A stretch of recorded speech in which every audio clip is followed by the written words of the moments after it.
welcome her back dito sa Eureka Fest 2025. Ladies and gentlemen, Miss Luna Kurumadoki! What's up? What's in my shopping plaza? So yun, welcome back Fiona. I'm so glad. Yun. So,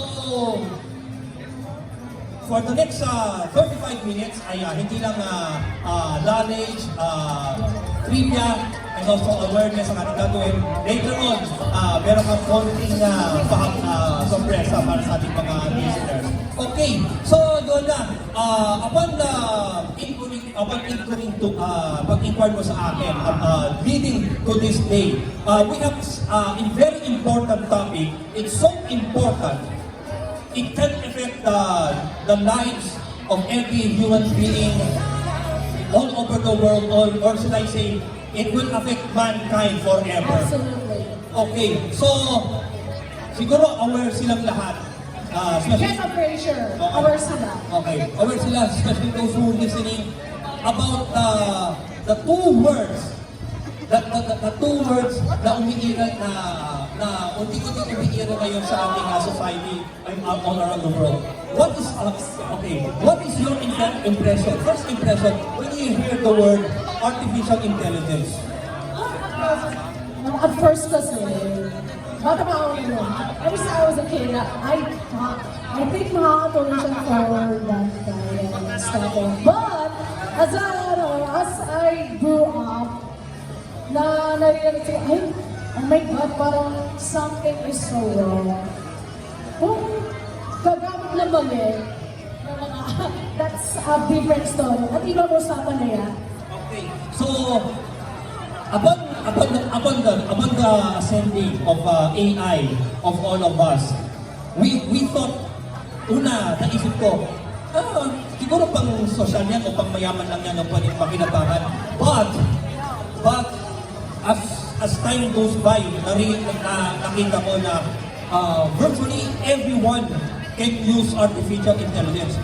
What do you think of this? It's AI is trying to approach every human being all over the world. It's trying to parang interrogate us. Tapos, parang dapat pati data privacy, mukhang mabibreach na yun. But we also have environmental factors. Okay, so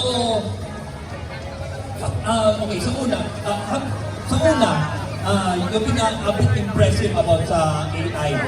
In one time on your personal life, or even to this hobby and the cosplay, otaku, pop culture world that you've been into, nabiktima ka na ba ng maling paggamit ng ibang tao ng AI? No, hindi pa. Pero yung mga kasama mo, not just, pero sa fake news lang, tsaka disinformation lang, pero sa akin doon. Okay, so gamit mo na ba yung deep fake? Yeah. Actually, din ako rin kayo sa President Marcos. Parang napagkamalan siya parang accused of using drugs and stuff.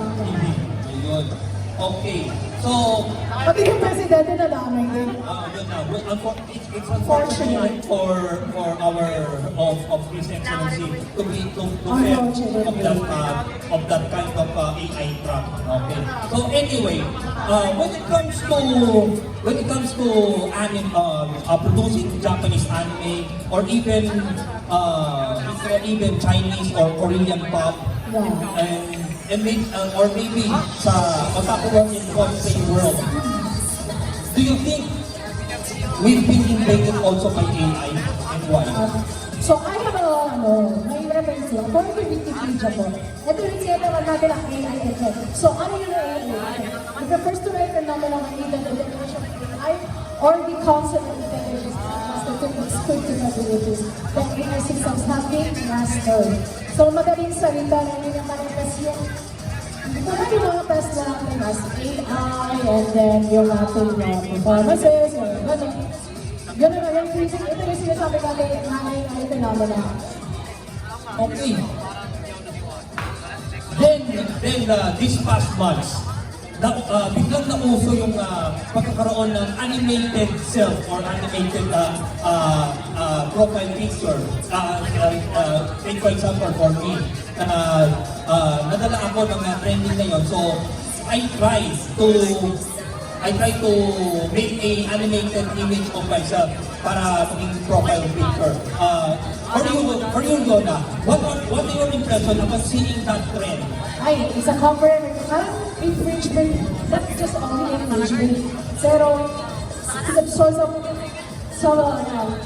napaka-insulting to the artists out there. Well, yun nga, at first narinig ko nga na it is a parang, it's a technically, parang nag-infringe tayo nag-infringe ako ng property ng iba, particularly yung studio Ghibli type.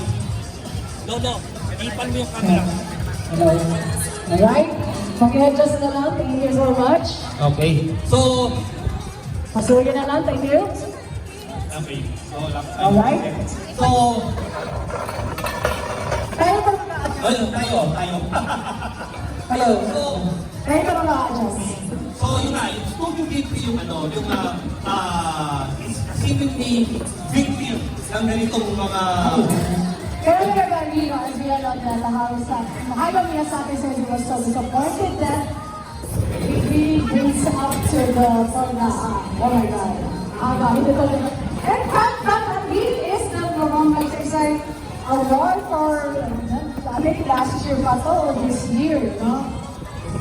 So, very fortunate to have him as one of the latest Murong Exercise Awards. So, sa mga di pa nakakaalam na ang Murong Magsaysay Awards ay yung tinatawag namin na Asia's Nobel Prize. So, Yes.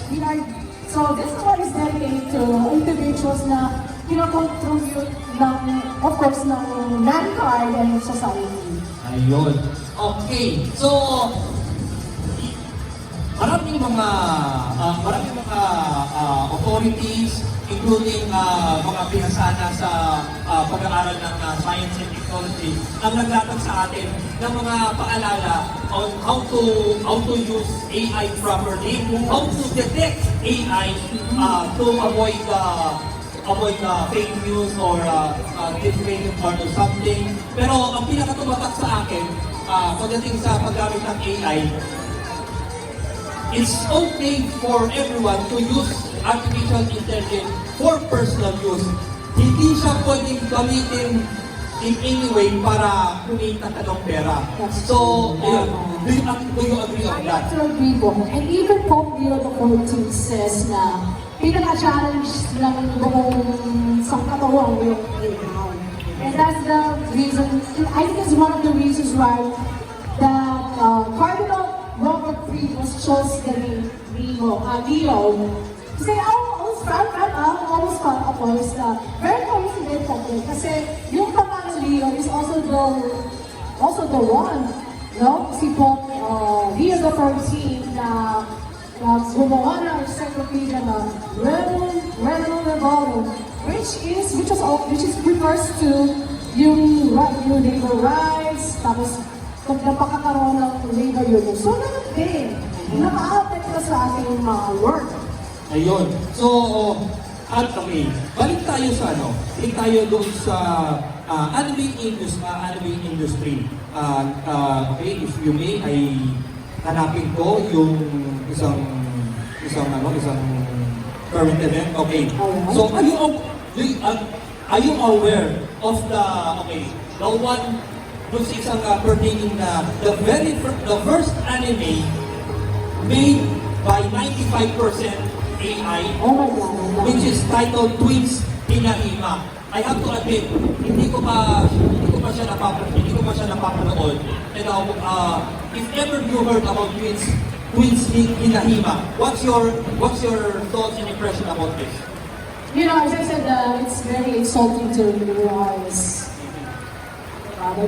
It's a bad everyone wants to draw.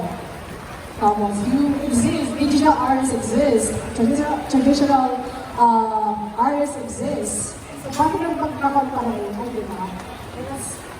So, sabi ko, for whoever this one project, may accountable na doon. Accountable sila doon. Okay, so aside nga doon sa AI made animated content, kahit sa dubbing, especially dito sa Pilipinas, I'm sorry kung hindi ko muna i-drop yung name at yung kanyang company, ay according to him, ay ini-embrace din niya yung paggamit ng AI para lalo makapag-generate daw ng opportunities sa ibang tao na marunong daw gumamit ng AI. Anong tingin mo about Tingin ko this? talagang pinapatay lalo ng voice travel industry. Kasi, pati yung sales doon nadadamay din eh. So, ay, pinaghirapan mo para sa'yo. You have to generate yourself an AI. Diba? That's free. No. No talaga. No. Okay. So, pagdating naman sa kunwari ang mga kanya-kanyang mga businesses related sa cosplay. Do you think isang helpful tool din ba ang AI para makapag-generate ng costume o mga cosplay props? I think, sa akin kasi no talaga. Kasi no, you have to uphold yung kung ano meron tayo. And then, there is one particular paragraph that I related to when faced the exceptional product of human genius, which is artificial intelligence, Pope Leo XIV warns it raises pressing questions, must never cause human dignity, and cannot interfere with the proper neurological development of people, especially kids. So, dapat kasi sa Pope Leo kasi, kaya mga pinili yung pintaling na Leo is because not only it also related to pro people, but sinabi Leo, it means Leo the lion. It's the lion for the lion. And that's my zodiac kind of. But all seriousness though, it's something related to the people, pro people talaga, when it comes to them. And even Pope Francis also warned us about AI din. Similar to the one Yun. So, okay, after anything and everything that AI is na gustong pasukin ng virtually any industry that human being can think about. Medyo napaisip ako. Although it's my personal account and witness to have this, and I don't know if you have personally witnessed this. Do you think, sa hindi ng technology na ating ng AI, do you think nagkakamali din ang AI? I don't think that I'm getting this technical. It's very complicated. But, kung ginamit siya ng again, it's a different story na it should be like, in terms of like, of course, there's explorations and everything. Pero sa iba, I don't think na kailangan na out of yung tinatawag na organic stuff. Just like etc. Okay. So, as we end this part of the discussion, I bet na after ito, more likely the use of AI or the misuse of AI will continue. But ano na lang siguro yung wish nating wish or expectations regarding tama bang sabihin na too much na nagre-rely pa tayo Yeah, too much na. Papatayin talaga tayo. Kung nakakawin natin sa mali. Ayun. Okay, go ahead. And I have to end our panel with another requester from Pope Leo na exceptional product of human genius. is a tool. Yeah. So, sabi niya, while AI is undoubtedly an exceptional product, of course, nag-understand niya, and as Pope Francis did in the past, that AI is about all as a tool. So, ang AI daw, for both Pope Leo and Pope Francis, it should be used above all a tool, not something na alternative automatically alternative to stuff, organic stuff. And eto, I am sure, all of us, I am sure, I am sure, are concerned for children and young people and possible consequences in the use of AI on their intellectual and neurological development. So may consequence sa utak natin, sa physical natin. Kasi once na maging over-reliable tayo sa AI, it will end up na maaaring tayong mas-inform, mabigyan tayo ng Mawala tayo ng comprehension. mabigyan pa ng yung pagkatuto something like that.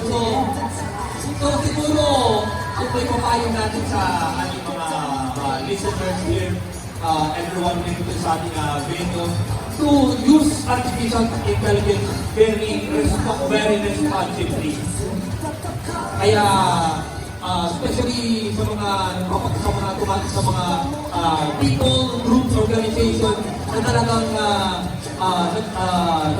nagsasend, nag-spread ng information. So siguro pagdating sa news information, importante pa rin na ang source of information ay siyempre pag tayo ang naka-witness ng mga accounts. Kailangan ba? Dapat tayo na specifically mga media people, mga experts. Alright, so that's the rubber our panel. Yun, so siguro if we have time later, Yep. tingnan natin kung magawa natin na magbigay ng konting giveaway sa ating mga Alright, so we have this big, yeah. Kung hindi man, yun, exclusive content mo na yan sa yung Yes. sa yung content. But in the meantime, Huh? we would like to thank again Miss Yona for joining us. Yes. And I believe Thank you very much for having me in your Retro Fest. yan. So, mamaya, at ano po, maraming magdidisagay sa amin. But despite this rain, it's still biyaya po yan sa atin. Please bear with us. And the show must go on. At tuloy-tuloy tayo. At samahan niyo po kami hanggang dumilim. So, thank you again. Thank you very much, Rina. She will join us later sa ating mga contest. Alright, Please so go. that's the time all we have for our panel. Thank you very much for watching. This is Jana. Pansamandra is signing out because we have a quiz bee later and see all the quiz bee. And that's a wrap for your Dramatic News Inside the Podcast Live. Stay safe, stay kicking, and stay awesome always. Bye-bye, guys. Thank you very much. Okay. So, Hello everybody, welcome to the second part of our panel, and second panel, which is the Pop Culture Quiz Bee. Hello once again, I'm Yana in the house, and we're just eating cinema plaza, so this is gonna be fried, and then promotions coming up, and we decided that we have to fit in the gap. So, hi guys! Hi! So, you're interested sa amin. So, actually, madali lang siya. Mura siya. Alright, so we need, I need volunteers. I need, ilan ba yan? 1, 2, 3, 4, 5 players. 5 friends. Come on, don't be shy. Don't be shy. Prize. I need 5 players.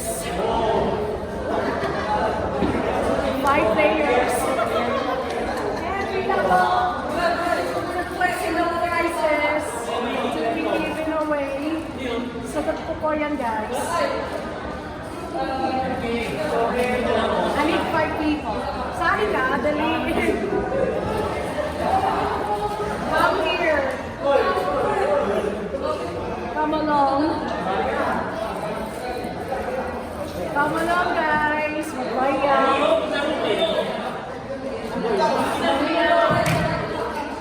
Ay, oh, boys. Sorry ka, dali. Dali, boy. Sorry ka, dali. Next time. Ha?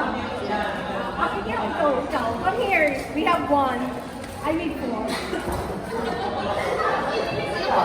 Bali really, true or false and multiple choice. So, madali lang siya. Pero, kauna siya. Paano sa taas volunteer, meron na? Yes, may prize. Receive the show prizes. Yeah. Come here. Halika, halika. Halika, halika. Sino ka? Come here, come. Last 2. Can you guys gather here? So, and we had to adjust our, natin. It's a quiz. Madali lang siya. Yes, it's a prop. So, our first part of our game is true or false. So, ang pinagkaiba lang, paunahan talaga sa pasok pa. Yun lang. So, ay, walang God. Pero my God. My God. So, galingan mo guys. So, the first question is, the novel End of Green Gables is set in Prince Edward Island, Canada. True or false? So, you know that one. False is wrong. So, in the end, still. True is correct. 1 point. Okay, Kuya, ano name Kuya? Name. Who is name? Wala kayo. So, we have 5 questions for true.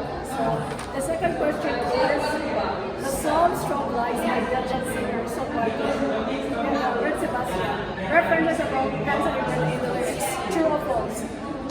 Ano name mo? Ano name mo? Diary, so, ano sa loob mo? True is wrong, so still. So now. So we're gonna have a Jack and Boy. Jack and Boy na kayo. Jack and Boy. Oh.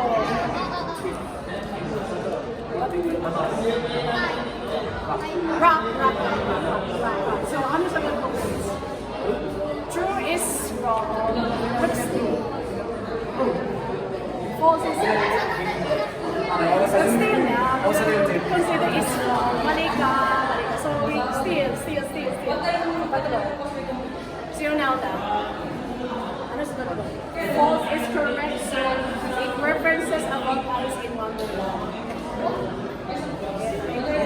Alice show me the way, take me to Wonderland. So that's the lyrics. And short lines. So the third question is, in the movie Thomas Yenis is a British cardinal. Does the position of Camerlenga. True or false? Sino na una? It's kind of confusing. So again, Jack and Paul. Side show. Jack and Paul. False is correct. So you have 2 points, 1 point, and 1 point. So si Cardinal Lawrence is the theme of Parish of Cardinals in the movie and the novel. So yeah. Zero dyan ang fans ng One Piece.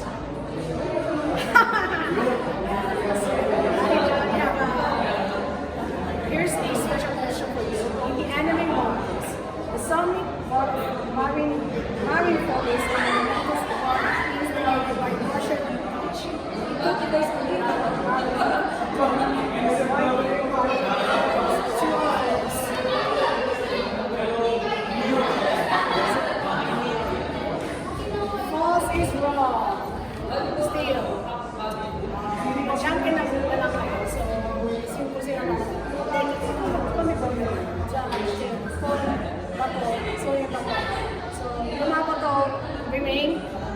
Janken.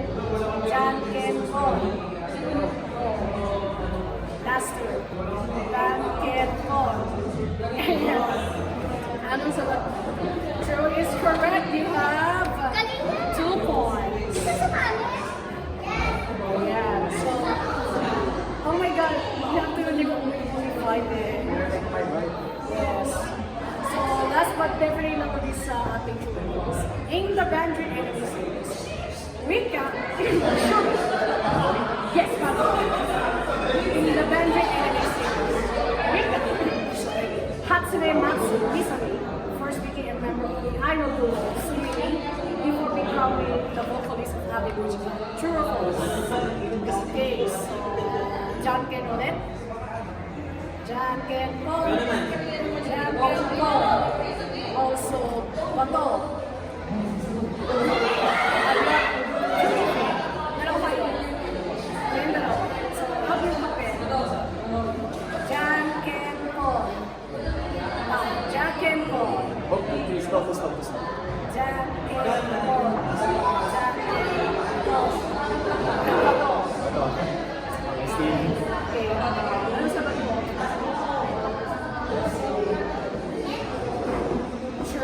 True is correct. Yes. So, si Hatsune Mizuki ay ang vocalist ng Sumi. So, meron ka na no? 3 points. Multiple choice. So, pipili kayo po ano. Yes. So, ayan. So, here we go. In Doctor Who, who are the 2 actresses who played the 2 new partners of the rally? A. Gillian Anderson and Sarah Jones. B. Michelle Yeoh and Park Ji-hye. Or C. Annabelle Wilson and Archie Nadrani. 3, 2, 1, go. Okay, so jump in na kayo. Ang link tsaka Janken out ang papel. Janken okay, so ano sa si Anita Dobson and Archie Panjabi is correct. So 4 points and David Girl. Excuse me. Okay, next question is about history, specifically prehistory.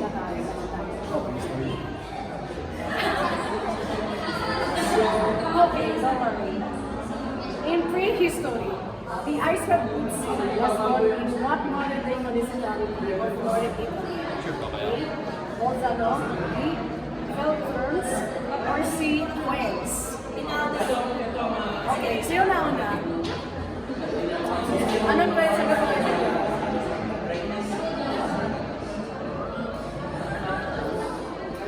Is wrong. Still. Okay, mag-jacket na kayo guys. Jacket on. Out ang gutay ng papel. Jacket on. Ano sagot ko? Letter B? B is third is correct. Ilang points na? 3, it's a tie. Tie naman ni Nene Girl. Okay, next question. What year the Philippines became a member of the United Nations?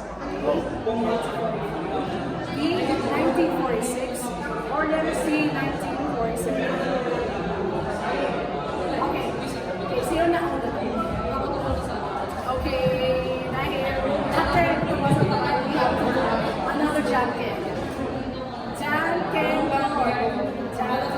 Pon. Up yung mga papel.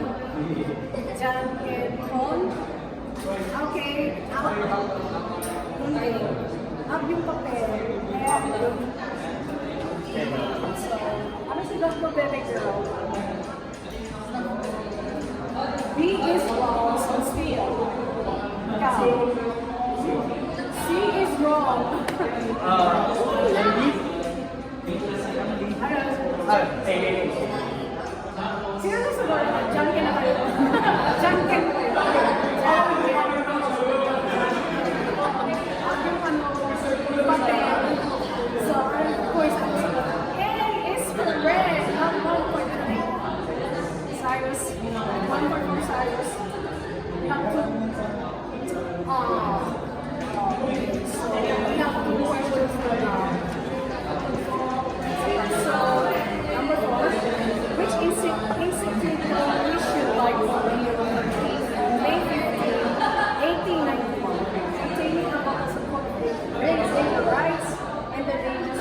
5.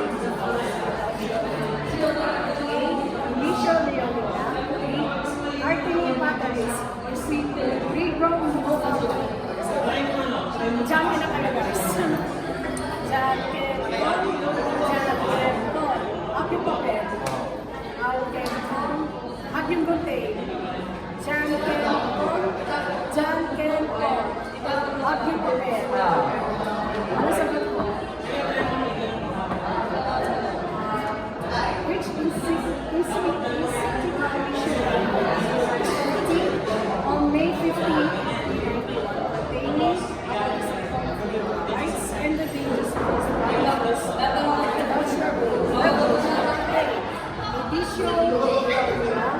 Attorney Pataris to see Railroad Nova Road. Wala mo ABRC. See, Railroad Nova Road is correct, so we have 2 points. That's what definitely natin sa pop culture. A Nova's Gundam G-Force. Wow, looks like we have Gundam fans here. Which mobile sold and young later pirates after becoming Lysias Sounds 8 A RX-78-78-02 B GMS KG Red or letter C GMS Alpha Red Delta A, B, C. Sa'yo na una. Okay, ma-jacket na kayo guys. Jacket on.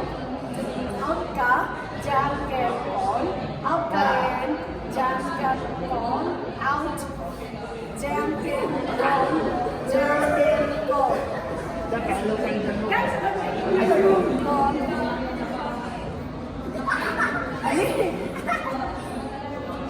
Okay.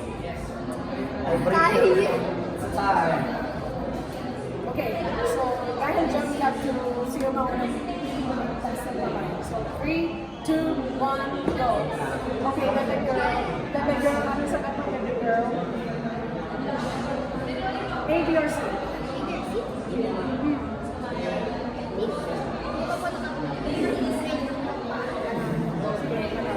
Wala muna. A, B, C. A is wrong. So, oh my God! Jump kita kami, guys. Jump on.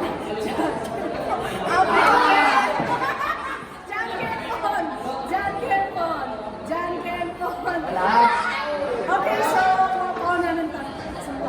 So, 3, 2, 1, go. Ano sagot mo, Kuya? Letter B?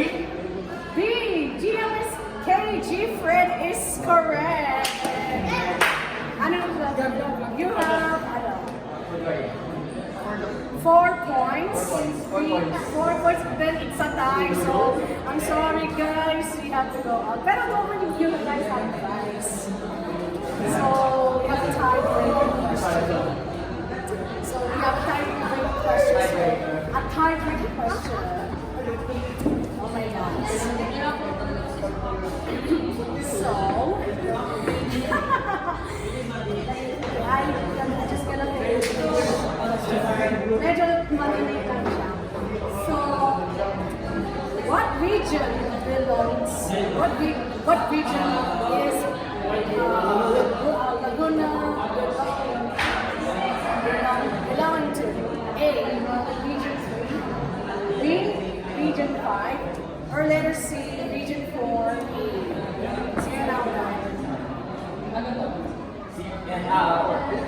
Region 4A, letter C is correct. 5 points. Congratulations at dahil dyan. You did a good job.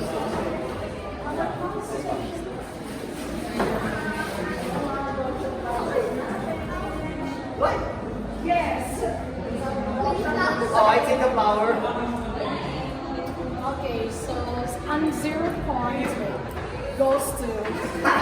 0 goes to I have a question.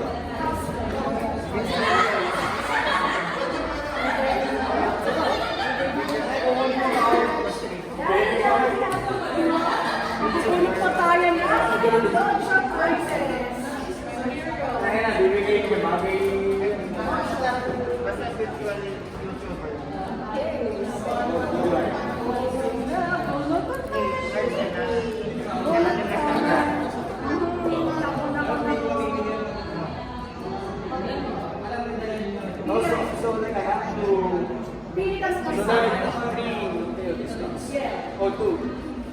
Please, 3. 3. So, isa lang. Choose one. Choose one. Oh no. Open it, open it, open it. And we have, okay, so we have Spain. It's Melody and the song is Esa Diva. So Diane John, we have a My Melody Sticker. Oh! It's free. May price kasi. You praise out. My Melody, My Melody sticker. So for the, see you second picture. Come here. Come here. Halika. So second picture, come here. Second picture. Isa lang. Ako lang mga. Oh my God. Yeah. Buksan mo na. Can you open? So we have Croatia and it's Marco Bosniak. Pang flour. Pang cake. And lastly, open up, and we have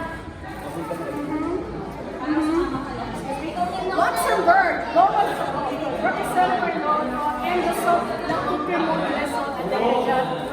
May Canada galing Divisoria. What the hell is that? Mono, it's from Divisoria. 45 pesos. And then congratulations to the winner. So come here. Congratulations to the winner. Hey, come here.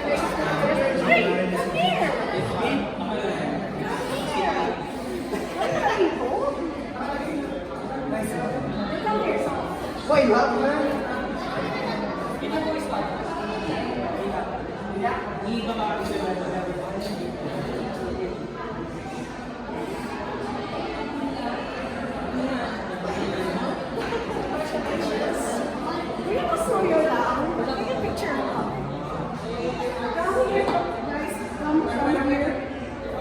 And you, your father.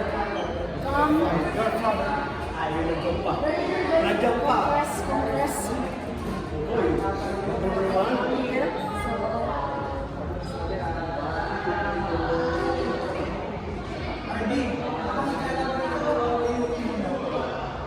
Okay. Congratulations, guys. I hope and naturally it's not the last one. So again, congratulations to the winners. And that's a wrap for our Young Karamatikis Interactive Podcast live talk coaching frisbee. So I have to apologize for the delay, but we of course nagawa na tayo ng paraan. So I hope that it's not gonna be the last because we have lots of stuff to talk about. Looking forward for our holiday edition. And of course, please don't forget to follow us on our social media updates coming in there na kung I'm gonna be attending. So ayun, that's the time all we have, and thank you very much for watching. This is Yona signing up, and once again, I'm Donato, and I'll see you all guys on the next Young Karamatikis Interactive Podcast.